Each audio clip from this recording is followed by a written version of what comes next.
Hello all welcome back to my channel. ఈరోజు మన ఛానల్లో దోసకాయ పచ్చడి చేయబోతున్నాం.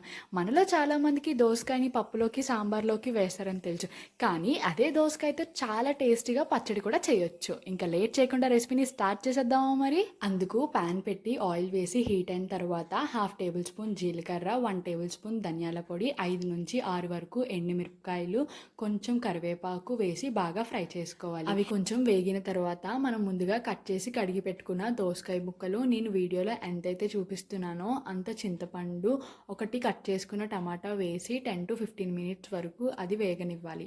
ఇలా వేగిన దోసకాయ ముక్కల్ని మనం మిక్సీలో వేసి మెత్తగా పేస్ట్ చేసుకోవాలి. కావాలంటే దీన్ని తాలింపు కూడా పెట్టుకోవచ్చు, లేదా మీరు డైరెక్ట్గా కూడా తినొచ్చు. అంతే, ఎంతో టేస్టీగా ఉండే దోసకాయ పచ్చడి రెడీ అయిపోయినట్టే. ఇలాంటి కుకింగ్ వీడియోస్ ఇంకా చూడాలి అనుకుంటే subscribe to my channel Vizag వంటకాలు.